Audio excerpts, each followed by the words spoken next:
Parliament లో ఒక నలుగురు సభ్యులు అకాంతకులు బీజేపీ పాసు పెట్టుకొని లోపలి నిండు పార్లమెంట్ సభ జరుగుతున్న సమయంలో టియర్ గ్యాస్ లాంటి విషవాయులు బాంబులతో లోపలికి వెళ్ళిపోయిందంటే అక్కడ పార్లమెంట్ లో ఎంత భద్రత ఉన్నది.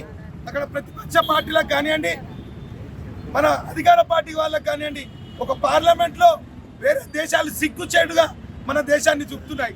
ఒక నలుగురు వ్యక్తులు లోపల జొర్రి అంత అఘాతం చేసిందని పార్లమెంట్ సెక్షన్ లో కాంగ్రెస్ పార్టీ సంబంధించిన ఎంపీలు మాట్లాడుతుంటా ఈ బీజేపీ గవర్నమెంట్ సంబంధించిన వాళ్ళు కాంగ్రెస్ పార్టీ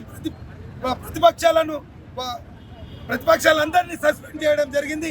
ఆ సస్పెన్షన్ చేయడానికి నిరసనగా ఈరోజు హన్మకొండ వరంగల్ పశ్చిమ నియోజకవర్గ నుంచి నాయని రాజేందర్ రెడ్డి గారు మాకు ఆదేశాల మేరకు ఈరోజు హన్మకొండ కాంగ్రెస్ పార్టీ ఎదురుగా ధర్నాకారం నిర్వహించడం జరిగింది. దుండగులు ఎలా వచ్చిండ్రు అని దానికి సమాధానం చెప్పండి అని ఎంపీలు అందరూ కలిసి వాళ్ళను హోం మంత్రిని అడగడం వల్ల అమిత్ షా సమాధానం చెప్పకుండా వీళ్ళందరినీ ప్రతి విషయంలో టార్గెట్ చేసి ఇండియా కూటమిగా ఏకమైన వీళ్ళందరినీ వాళ్లకు వ్యతిరేకంగా ప్రతి బిల్లు విషయంలోనూ వాళ్ళను ప్రశ్నిస్తున్నారని కావాలని ఉద్దేశపూర్వకంగా ఇప్పుడు వాళ్ళని సస్పెండ్ చేయడం జరిగింది.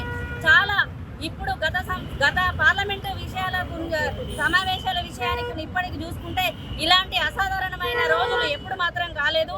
142 మందిని ఎంపీలను సస్పెండ్ చేయడం అది ఎంత సిగ్గుచేటు ఆ పార్లమెంట్కి అనేది వాళ్ళు గ్రహించుకోవాలి. వాళ్ళ నిరంకుశత్వ పోకడ ఎలా ఉన్నదంటే వాళ్ళు ఇప్పుడు పెట్టేటువంటి కీలకమైన ఇప్పుడు తీర్మానాలు పెడుతున్నారు, బిల్లులు పెడుతున్నారు. వీళ్ళందరూ ప్రశ్నిస్తారనే భయంతో వాళ్ళు వీళ్ళని సస్పెండ్ చేయడం జరిగింది. అలా సస్పెండ్ చేసి వాళ్ళ నిరంకుశత్వ పోకడను వాళ్ళు చూయించుకుంటున్నారు. అంతేకాకుండా బీజేపీ మొదటి నుంచి కూడా రాజరిక వ్యవస్థను పెంచి పోషిస్తున్నది. ఒక ప్రధానమంత్రి తను ఒక వేరే వాళ్ళకి పని చేయడం, ఒక రిమోట్ కంట్రోల్ లాగా చేయడం, అమిత్ షా సమాధానం చెప్పుకోకపోవడం చాలా సిగ్గుచేటు.